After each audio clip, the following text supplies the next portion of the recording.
독일 철학자 중에 칼 야스퍼스라고 하는 철학자가 있습니다. 이 철학자가 책 한 권을 썼는데요. 그 책이 제목이 위대한 사상가들이라는 책입니다. 철학자의 입장에서 이제 인류에게 굉장히 긍정적인 영향을 끼친 사상가 4명을 선정해서 이제 그들의 생애와 또 사상을 해석해 놓은 이제 유명한 책입니다. 그가 이제 선정한 4명의 위대한 사상가는 소크라테스와 석가모니 그리고 공자 또 한 사람이 바로 예수입니다. 칼 야스퍼스는 이들 모두가 인생에 대한 문제에 해답을 주기 위해서 고난을 마다하지 않고 인류의 훌륭한 스승으로 살았다라고 이제 보고 있습니다. 칼 야스퍼스가 이 4사람을 해석하기를 이 4명 모두가 이제 각자 인생에 대한 문제를 어떻게 해결할 것인가에 대한 그 질문은 같았지만 그 질문에 대한 해답은 각기 달랐다라고 평하고 있습니다. 소크라테스는 사고를 통해 진리를 인식하는 것을 통해 삶의 문제를 해결할 수 있다 이렇게 답을 줬고요. 또 석가모니는 명상을 통한 깨달음으로 또 인생의 문제를 해결할 수 있다라는 답을 줬고 또 공자는 교육을 통한 발전으로 인류에게 닥친 모든 문제들을 해결할 수 있다라고 해석을 하였습니다. 그리고 예수는 세상에 집착하지 말고 하나님에 복종하면 인생의 여러 가지 문제를 해결할 수 있다라는 것으로 이제 어떤 결론을 내렸다는 거죠. 야스퍼스는 얘기하기를 세상에 굉장히 많은 위인들이 존재하지만 이들 4명만큼이나 지금까지 인류에게 지속적으로 영향을 끼친 사람은 없기에 세계 역사를 이해하기 위해서는 이 4명의 사상가, 이 4명의 선생님들을 잘 이해해야 한다는 것으로 이 책의 결론을 지었습니다. 우리가 주목할 것은 이제 예수님에 대한 해석에 대한 부분인데요. 예수님의 해석을 철저하게 인류에게 선한 영향을 끼친 선생님으로 이제 해석을 하고 있습니다. 자, 그런데 이와 같은 이 사고에 대해, 즉 야스퍼스와 같이 예수님을 훌륭한 도덕적 선생님으로 생각하는 것에 대해 C.S. 루이스는 이 순전한 기독교에서 이와 같은 논리를 철저하게 배격을 합니다. 그러니까 예수는 결코 위인이 될 수 없다는 겁니다. 왜냐하면 예수님께서 끊임없이 자신을 하나님의 아들, 구원자, 그리고 메시아로 자신을 말하고 있기 때문입니다. 그래서 예수는 정말 자신을 하나님으로 생각하고 있는 정신병자, 미치광이이거나 아니면 자신이 하나님이 아니면서도 사람들을 속이기 위해서 자신을 하나님이라고 말하는 사기꾼이나 이 둘 중에 하나지 위대한 선생이 과연 될 수 있을까라고 반문을 하는 것입니다. 정말로 정신병자이거나 아니면은 사기꾼이라면 예수에게서 등을 돌리는 것이 맞지 그를 선생으로 여기며 그의 하는 모든 말을 이렇게 따라하려고 하고 본받으려고 하는 것은 상당히 모순이 있다라고 이야기를 하는 겁니다. 그런데 정말로 예수가 자신이 말한 것처럼 하나님의 아들이고 구원자라면 그의 말은 우리가 선택할 수 있는 말이 아니라 그것을 받고 순종해야 할 말씀으로 여겨야 한다는 것입니다. 구원자로서 인간에게 하는 말은 이 세상에서 조금 잘 살고 풍요롭게 살고자 주는 지혜의 말이 아니라 영원히 죽느냐 아니면 영원히 사느냐라는 문제와 관련되어 있기 때문에 예수님이 하는 말을 취사 선택할 수 없다라는 겁니다. 그래서 예수님의 이 말은 믿을만 하니까 취하고 예수님의 이 말은 믿을 수 없으니까 버리자라고 할 수 없다는 거죠. 그래서 C.S. 루이스는 이 예수님에 대한 해석을 절대로 어떤 그 가운데 그 회색지대를 남겨두지 않습니다.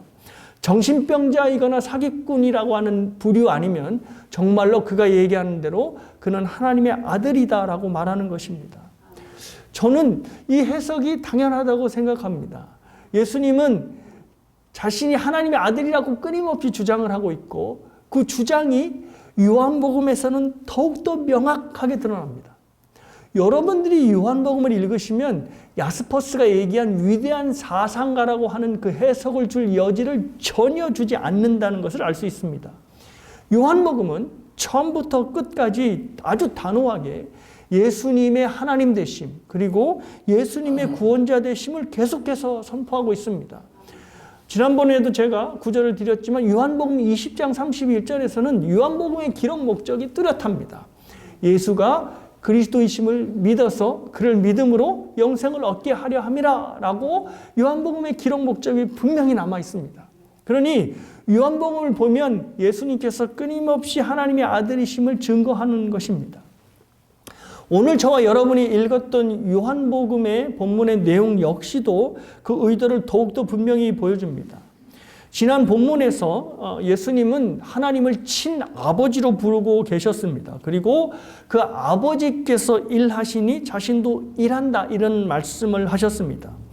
타락으로 인하여 망가진 피조세계, 그리고 타락으로 인하여 망가진 인간을 새롭게 창조하기 위한 일을 하시고 있다라는 말씀을 하는 겁니다. 그래서 아버지가 새 창조 일을 하시니 나도 그 일을 한다라는 말을 하신 것입니다. 여기서 이제 지난주에 말씀을 안 드린 게 있는데요. 이렇게 말씀한 배경이 있습니다. 이 말씀한 배경은 아버지의 모든 직업을 아들이 그대로 물려받는 것을 배경을 두고 말씀하신 겁니다. 그때 고대 시대의 직업은 뭐 저희들이 지금에서 직업을 얻는 것과는 전혀 다른 것이죠. 아버지가 하는 모든 간의 어떤 수공업들을 그대로 받는 것이었습니다. 그래서 오늘 본문에서도 예수님께서 얘기하시지만 아버지가 하는 모든 일을 아들이 보고 그대로 행한다라고 말을 하는 배경이 바로 여기에 있는 겁니다. 그러니까 아버지가 토기공이면 아버지가 토기공으로 하는 모든 일들을 아들이 보고 그대로 따라하는 겁니다. 그래야지 그 직업이 고스란히 그 아들에게 오는 것이니까요. 예수님은 직업이 뭐셨죠? 목수셨죠. 그 목수의 기술을 누구한테 배웠을까요? 바로 그쵸, 아버지에게 배운 겁니다. 아버지가 하는 모든 일들을 아들이 보고 그대로 따라 행하는 겁니다. 그래서 아버지가 하지 않으면 아들이 할 수 없다라는 말씀을 예수님께서 하시는 것입니다. 그래서 오늘은 여러분이 이 본문을 통해서 보셔야 할 것이 있습니다. 집중해서 보셔야 할 것은 이미 여러분이 다 알고 계시고 있음에도 불구하고 예수님이 왜 위대한 스승이 아니고 우리에게 구원자가 되시는가를 본문을 통해서 보셔야 합니다. 그리고 예수님을 믿는 믿음의 내용이 과연 어떠해야 하는가라는 믿음의 내용도 보셔야 합니다. 그리고 그 믿음의 내용이 내 삶에 어떠한 영향을 미치고 있는가를 봐야 합니다. 예수님을 위대한 스승으로 바라보고 믿는 사람의 삶과 예수님을 구원자 그리고 하나님의 아들로 믿으며 사는 사람과의 삶은 다릅니다. 전혀 다르게 삶에 영향을 미치기 때문입니다. 그러니까 미치는 영향력이 다릅니다. 스승으로 영향을 미치는 것과 구원자이신 하나님으로 미치는 영향력은 다르기 때문입니다.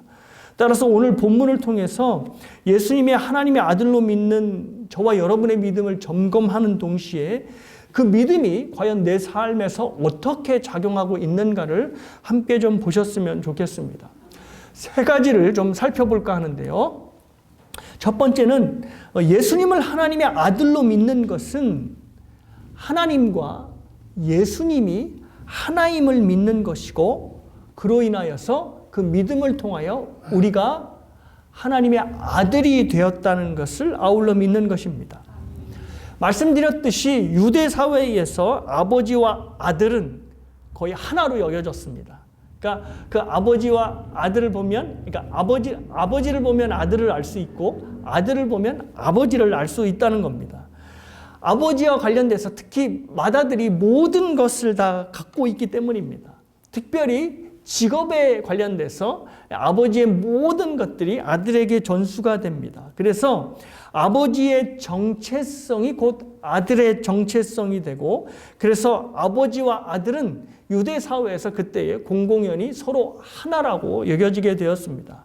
자, 예수님께서 바로 이러한 배경에서 다음과 같은 말씀을 하셨습니다. 19절 말씀을 보시겠습니다. 그러므로 예수께서 그들에게 이르시되 내가 진실로 진실로 너희에게 이르노니 아들이 아버지께서 하시는 일을 보지 않고는 아무것도 스스로 할 수 없나니 아버지께서 행하시는 그것을 아들도 그와 같이 행하느니라. 이미 말씀드렸듯이 이 말씀드린 배경을 여러분이 떠올리셔야 됩니다. 예수님께서 이제 목 쓰셨으니까 아버지가 하는 목수의 모든 것들을 누가 보는 거죠? 아들이 곁에서 지켜보는 겁니다. 그리고 그 모든 일들을 그대로 아들이 따라하는 겁니다.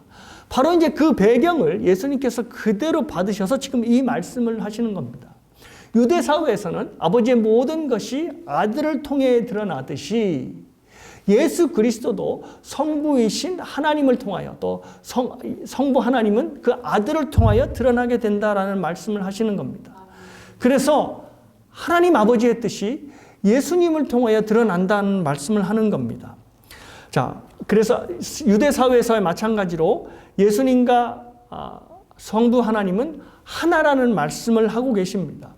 자, 그런데 이것이 우리에게도 굉장히 중요합니다. 왜냐하면 예수님과 하나님이 하나인 것, 다시 말해서 예수님이 하나님의 아들이 되는 것과 우리의 정체성과 긴밀하게 연결이 되기 때문입니다. 예수님이 하나님의 아들이야지만 우리도 하나님의 아들, 즉 하나님의 자녀가 될 수 있기 때문입니다.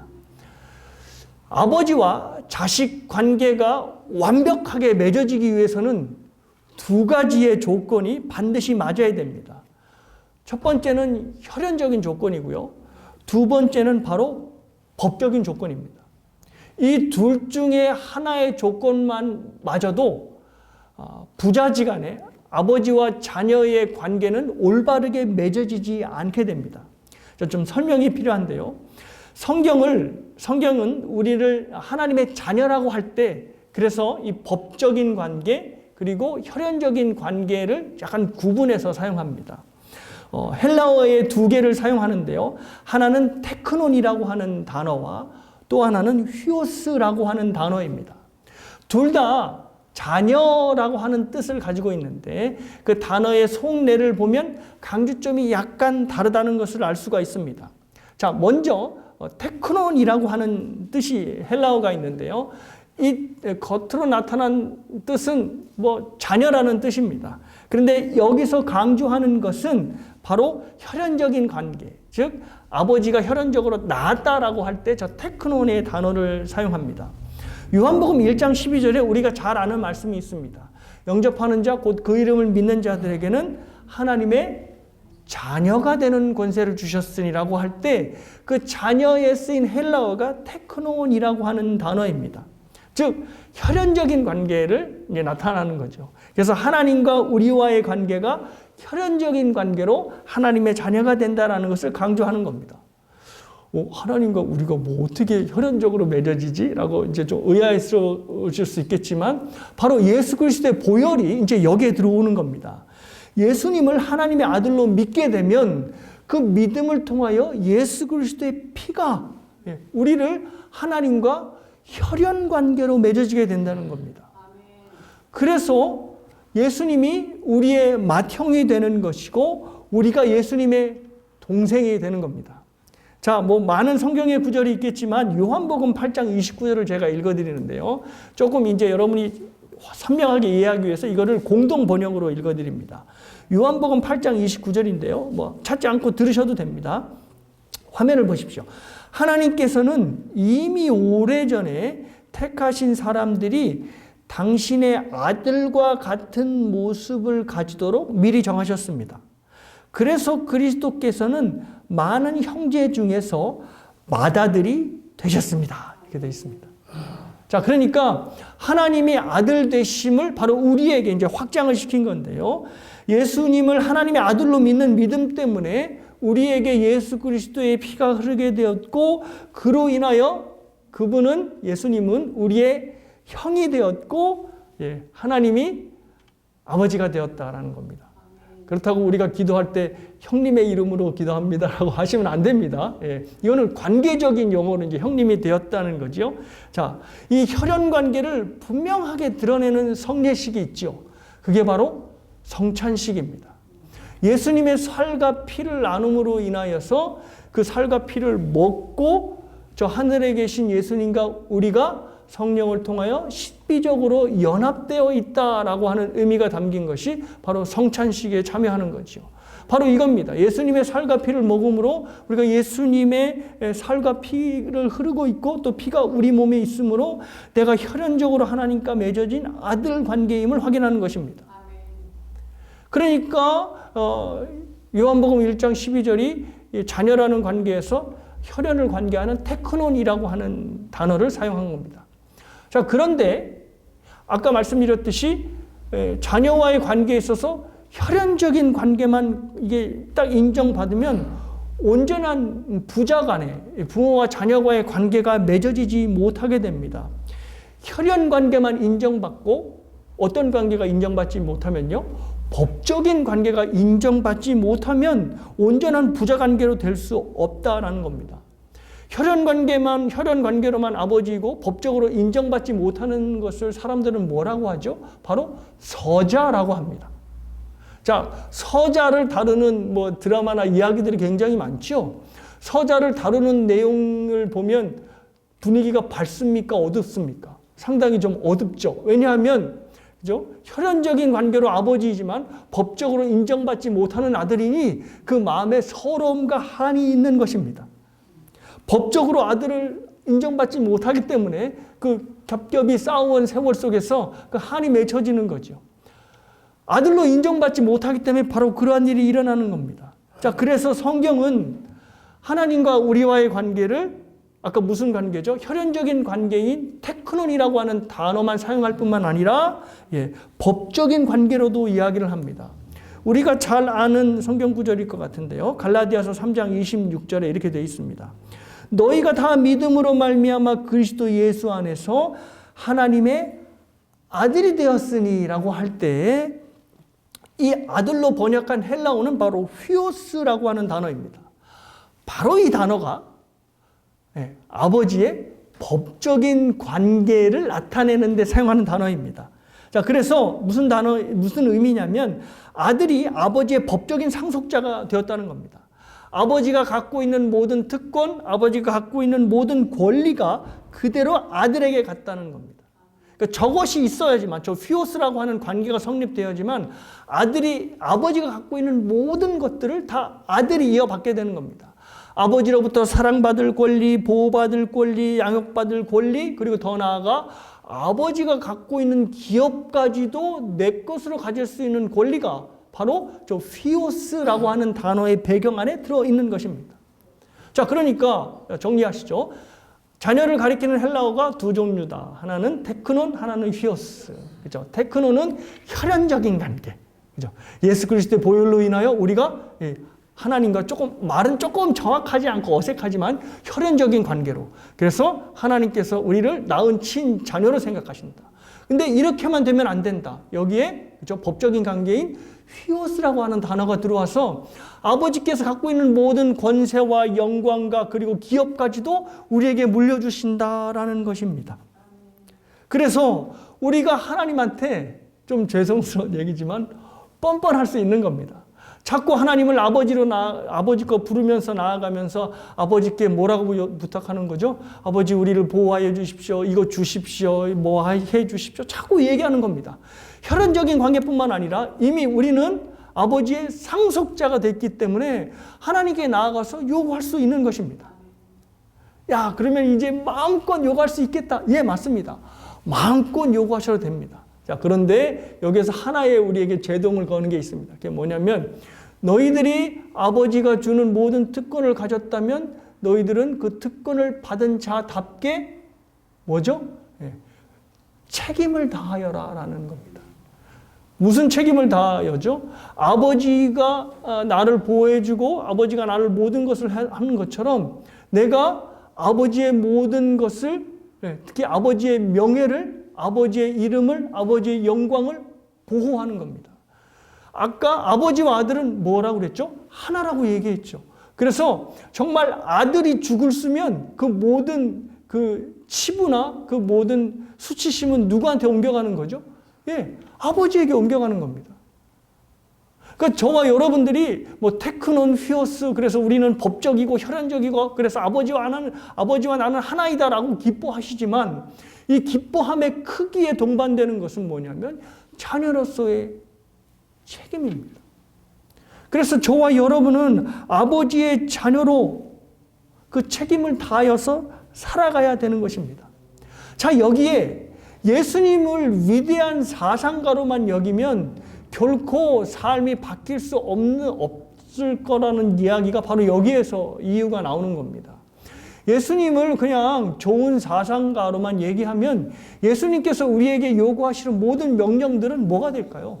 그냥 좋은 말씀이 되는 겁니다. 지키면 좋고 안 지키면 할 수 없는 그런 좋은 말씀이 되는 겁니다.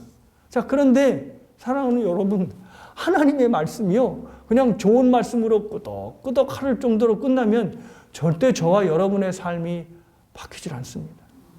하나님께서 나에게 주신 은혜를 깨닫고 그 은혜를 주신 하나님이 주신 우리의 말씀을 좋은 말씀이 아니라 내가 반드시 그렇게 살아야 될 명령으로 받아야지 삶이 바뀌는 것이지, 그냥 좋은 말씀으로만 들으면 거기만 끄떡끄떡하고 말게 되는 겁니다. 제가 설교를 할 때, 우리 교회는 안 계시는데, 다른 좀 교회에서 이렇게 설교를 하고 그러면, 교회에 좀 이렇게 처음 방문하신 분들이 저한테 이제 설교를 할 때 뒤에서 악수하시면서 인사를 하고 가잖아요. 그때 이런 말씀을 하시는 것이 있습니다. 어떻게 인사를 하시냐면, 악수를 하시면서 좋은 말씀 주셔서 감사합니다라고 이제 인사를 하십니다. 이제 그분은 저에게 최대한 예의를 갖추셔서, 나쁜 말은 아니잖아요. 설교가 좋은 말씀 주셔서 감사합니다 하지만 그 말을 듣는 저는 좀 마음이 찜찜합니다. 이게 이분한테는 하나님의 말씀으로 들리지 않고 그냥 좋은 말씀으로 들렸구나.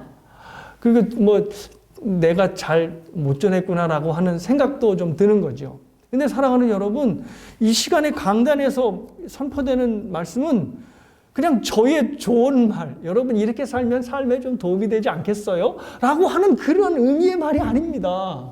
여러분이 이렇게 살지 않으면 하나님을 욕보이십니다. 그래, 이렇게 살아야 됩니다라고 제가 하는 말이 아닌 하나님께서 여러분에게 명령하는 그 명령으로 들어야 한다는 겁니다. 하나님의 말씀을 그냥 좋은 말씀으로 들으니 이 말씀이 내 안에 부딪히는 것도 없고 찔리는 것도 없고, 그래서 찔리는 것도 없으니 내 안에 있는 죄도 원통하게 여기지 않는다는 겁니다. 그냥 끄떡끄떡하며 그냥 좋은 말씀이구나 하면서 그냥 흔들흔들하며 자는지 뭘 듣는지 하면서 그냥 그렇게 듣는 겁니다. 그러니 삶의 변화가 없는 겁니다.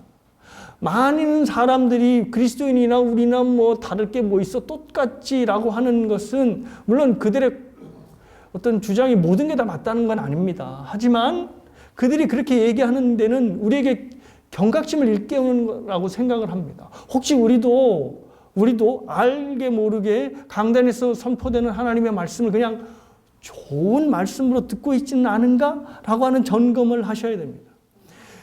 여러분이 하나님의 말씀을 좋은 말씀으로 들으면 죄송하게도 여러분은 예수님을 어떻게 믿는 거라고요? 하나님의 아들이 아니라 그냥 사상가, 좋은 선생님으로 그냥 믿는 겁니다. 좋은 선생님의 말씀은 절박함이 없습니다. 그냥 좋은 말씀입니다. 이것으로 여러분의 믿음을 첫 번째로 점검하셨으면 좋겠습니다. 나는 정말 하나님의 말씀을 가슴이 찔리도록 나에게 명령하시는 하나님의 말씀으로 듣는가, 아니면 그냥 좋은 말씀으로 듣는가라는 것입니다. 자, 두 번째가 있습니다. 또 두 번째는 예수님을 하나님의 아들로 믿는다는 것은 예수님이 우리에게 영생을 주시는 분으로 믿는다는 것을 의미합니다. 생명을 주는 일은 오직 하나님만 할 수 있는 일입니다. 아무리 과학이 발달한다 하더라도 생명 자체를 만들어낼 수 없습니다. 이미 태어난 생명으로 뭘 복제를 하니 뭐를 하니 이렇게 꼼지락거리긴 해도 생명 자체를 만들 수 있는 힘이 바로 인간에게는 없습니다. 생명을 하나님께서 주시고 하나님께서 태어나게 하시는 겁니다. 자, 영생도 역시 생명입니다. 그런데 이 생명은 그냥 생명이 아니라, 육체적인 생명이 아니라 하나님의 생명입니다. 그래서 이 생명은 그냥 수명이 다하면 죽으면 끝나는 생명이 아닙니다. 그러니 더욱더 놀라운 생명이죠. 예수님께서 38년 된 병자를 일으키시고 더 큰 일이라고 20절에서 말씀을 하셨습니다. 만약에 이 38년 된 황자에게 건강을 준 일도 물론 큰 일이지만 그에게 그냥 육체적인 생명만을 줬다면 이건 사실 큰 일이 아닙니다. 그냥 건강한 수명을 살도록 연장해 줬을 뿐이지. 뭐 그냥 그렇죠? 누워 있다가 그냥 뭐 서서 건강하게 살다가 결국은 그도 늙어 죽었다라고 하는 그 수명을 준 것뿐이지 큰 일이 아니란 말입니다. 하지만 예수님께서 그 38년 된 병자에게 주신 생명은 그냥 육신의 생명이 아니라 영원한 생명입니다. 바로 하나님의 생명인 것입니다. 그래서 예수님께서 큰 일이라고 말씀을 하셨고 아버지가 나를 통하여 큰 일을 보이셨다라고 지금 38년 된 병자를 통해 설명하고 계시는 겁니다. 자, 이 사건을 보시면서 저와 여러분이 적용해야 될 부분이 뭘까요? 바로 38년 된 병자뿐만 아니라 저와 여러분도 똑같이 뭘 갖고 있다? 영생을 갖고 있다는 겁니다. 아멘이 이렇게 약해서야 되겠습니까? 저와 여러분이 하나님의 영생을 갖고 있다는 겁니다. 아멘. 그렇죠. 예. 자, 그러면 이제 질문이 있습니다. 이 영생이 느껴지십니까? 이게 이제 질문입니다. 생명이라는 단어를 한번 생각해 보십시오. 생명은 그 자리에 절대 머물러 있지 않습니다. 자, 아기가 태어납니다. 그러면 아기가 뭐 할 수 있는 게 별로 없는 것 같잖아요. 그래서 가만히 있는 것 같지만 그 포대기에 쌓은 아기를 보면 잠시라도 가만히 안 있습니다. 깜박깜박하고 움직이고 뭐 배고프면 울고 또 눈 맞추고 웃고 그러면 그러다가 또 응어롱을 말도 하면 그죠? 아빠가 얘가 나한테 아빠라고 했어 이렇게 뻥도 치고 그죠? 예. 생명이니까 잠시 가만히 있지를 못하는 겁니다. 자, 우리 안에 있는 영생이 하나님의 생명이긴 하지만 좀 특별한 생명이긴 하지만 뭐죠? 그 생명도 역시 잠시 제자리에 머물러 있는 생명이 아니라는 겁니다. 그래서 계속해서 어떻게 해요? 그 생명이 움직이는 것입니다. 그 생명이 바로 저와 여러분 안에 있다는 겁니다. 자, 24절 말씀을 한번 보실까요? 내가 진실로 진실로 너희에게 이르노니 내 말을 듣고 또 나를 보내신 이를 믿는 자는 영생을 얻었고 심판에 이르지 아니하나니 사망에서 생명으로 옮겨졌느니라. 예수님께서 예수님을 믿으면 그 안에 영생을 얻었고라고 되어 있는데 이게 이제 한국말로는 과거형이잖아요. 근데 헬라어 원문으로 보면 이게 현재형입니다. 그러니까 하나님의 생명이 내 안에 있는 겁니다.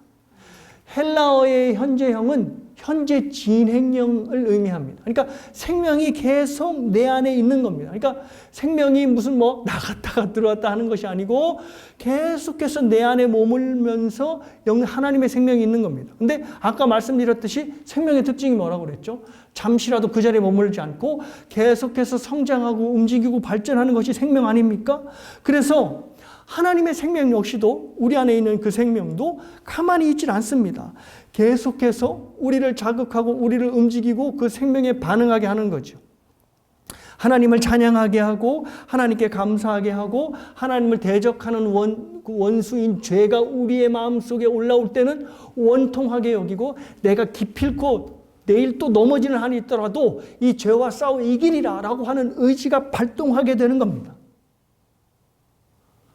생명이 있기 때문에 절대 그 자리에 머무르지 않는 겁니다. 죄가 일어나면 아유 뭐 늘 짓는 죄인데 뭐 하면서 그냥 끄떡끄떡하지 않습니다. 왜냐하면 안에 있는 생명이 그것을 강하게 거부하기 때문입니다. 마치 내 안에 감기 기운이 들어오면 내 살아있는 모든 육체가 그 감기 기운에 강하게 맞서는 것처럼 내 안에 하나님이 마땅치 않게 여기는 죄가 딱 여기면 생각이나 모든 것들이 발동하면 이러면 안 돼. 내가 왜 이러지? 하나님의 자녀인데 내가 하나님의 이름을 하나님의 거룩함을 손상시킬 수 없어 라고 하면서 강하게 밀쳐내는 겁니다. 그래서 사랑하는 여러분, 하나님의 생명을 가진 사람은 그 가진 하나님의 생명을 느낄 수밖에 없습니다. 내 안에 생명이 있구나. 내 안에 뭔가 다른 생명이 있구나라는 것을 경험하게 되는 거지요. 물론 하나님의 생명이 내 삶 안에 처음에 들어왔을 때의 반응은 다릅니다. 사도 바울처럼 강하게 어떤 예수님의 주신 새 생명이 들어왔을 때 정말로 꼬꾸라져서 뭐 엄청난 체험을 하는 그런 사람도 있는 반면에 저같이 생명이 옮겨 안 옮겨? 라고 하는 것처럼 이게 분간이 안 될 때가 있습니다. 제가 고등학교 시절에 정말로 부러워했던 부류들이 좀 있었습니다. 어떤 부류들이 있었냐면 아무래도 교회는 여학생들하고 자주 자연스럽게 만나니까 여학생들 꼬시고자 이렇게 들어오는 불안당 같은 놈들이 있었습니다. 근데 또 저희 교회는 여자 중학교, 여자 고등학교를 세운 학원이 지은 교회이기 때문에 물이 좋다고 소문이 난 그런 교회였습니다. 물이 좋다고 하는 게 이쁜 여학생들이 많았다는 거죠. 그래서 이제 주변에 고등학생들이, 이제 남자 고등학생들이 들어왔는데 그 녀석들이 여자 꼬시고자 교회를 왔다가 수련회에 참석하고 예배를 참석해서 호가닥 뒤집혀서 은혜를 입은 겁니다. 그러니 이 아이들, 지금 이제 목사가 됐습니다. 그래서 얼마나 목회를 신실하게 하는지. 그런데 이와 같은 이 신앙의 체험을 한 친구들은 변화가 분명합니다. 왜냐하면 before, after가 뚜렷하니까요. 그래서 기도도 얼마나 뜨겁게 하는지 모릅니다. 근데 그 친구를 보다가 저를 보면 이거 너무 맹맹한 겁니다. 왜냐하면 저는 부모님의 손에 이끌려 교회를 다니고 교회가 그냥 저의 공간이었으니까, 저의 집이었으니까요. 그냥 기도하는 것도 뭐 내내 그냥 그렇게 기도하는 겁니다. 근데 그 친구들을 보면 너무나 뜨겁게 막 눈물을 흘리며 기도를 하는 거죠. 그리고 누가 비아냥거리면서 저한테 야, 모태신앙이 이것도 못해 저것도 못해 그래서 모태신앙이라며 이렇게 약을 올리면 제가 자존심이 상했어. 하나님, 저도 무속인의 아들로 아니면 이 불교 집안의 아들로 태어났었어야 되는데 왜 이 기독교가 3대인 그런 가문에 태어나게 하셨나요? 라고 원망한 적도 있습니다. 자, 여러분은 어떠십니까? 어떻게 영생을 받으셨을 때 사도 바울처럼 이렇게 화끈한 경험이 있으십니까? 그 경험이 만약에 없으시면 내가 구원을 받은 거야? 안 받은 거야? 라고 의심을 하셔야 되는 겁니까? 그래서 그쵸? 이단은 구원받은 때가 언제냐고, 그거 잘 모르겠다고 하면 당신 구원받은 거 아니라고 이렇게 얘기하는 사람들도 그런 이단도 있잖아요. 자, 여기에 대해 청교도 신학자 리차드 십스라고 하는 분이 이런 말씀을 하였습니다. 자, 한번 들어보십시오. 그날은 이제 새로운 생명이 들어온 날입니다. 그날을 아는 것이 반드시 필요한 것은 아닙니다. 적지 않은 사람들에게 하나님의 은혜는 이슬과 같이 떨어집니다. 아주 조금씩, 한 방울씩 떨어집니다. 맨 처음에는 하나님의 은혜가 임하고 있는지조차 분간이 안 될 정도입니다. 그렇기 때문에 하나님의 은혜가 우리에게 임한 맨 처음 시간을 정확히 규정한다는 것은 매우 어려운 일입니다. 리차드 십스가 하나님의 은혜를 받는 일을 뭐에 비유하냐면 이슬에 젖어가는 것에 비유하였습니다.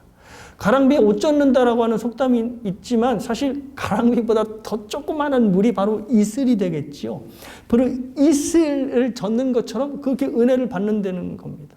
그러니 자신이 은혜에 젖어가는지도 모르게 그냥 이렇게 은혜 안으로 스며들어가는 겁니다. 그러니 자신의 이 영생을 받은 것을 정확하게 기억하지 못한다는 것, 이건 부끄러운 일 아니고 이건 신앙으로 잘못된 일이 아닌 것입니다.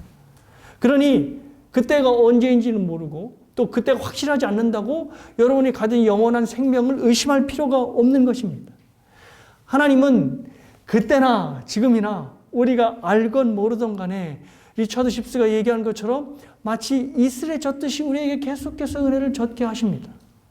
자, 이것이 바로 여러분 이제 구원의 서정을 공부하시면 알겠지만 예수 그리스도께서 하신 모든 구원의 일이 언제 내일이 되냐면 성령 하나님께서 그 일을 우리에게 적용시키실 때 비로소 딱 보이게 되는 겁니다. 아무리 예수님께서 십자가에 달리셔도 그래서 성자께서 구원의 일을 완결하셨어도 그 완결한 일을 성령께서 우리에게 적용시키지 않으면 그냥 예수는 2000년 전에 죽은 억울한 유대 청년일 뿐입니다.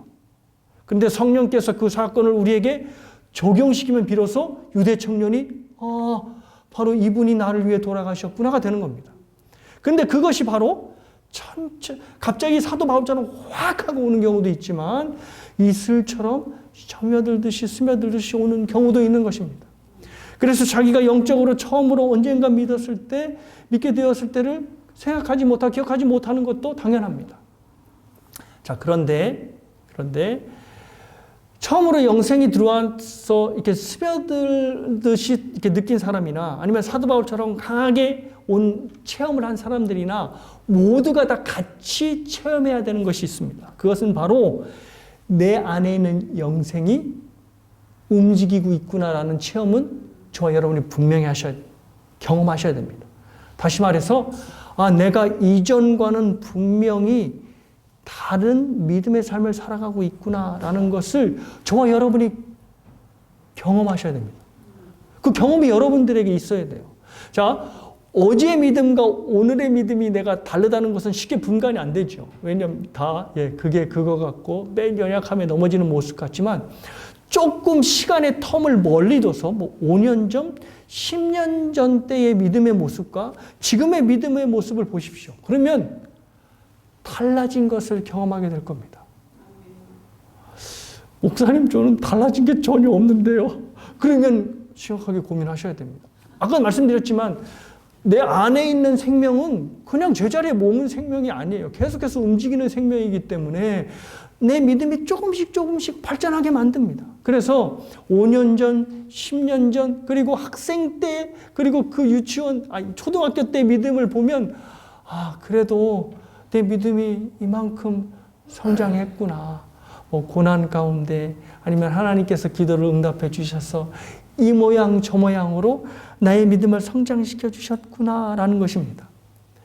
그 믿음 붙잡고 계속해서 내 안에 영생을 확인하시고 그 믿음 가운데 살라라는 것입니다.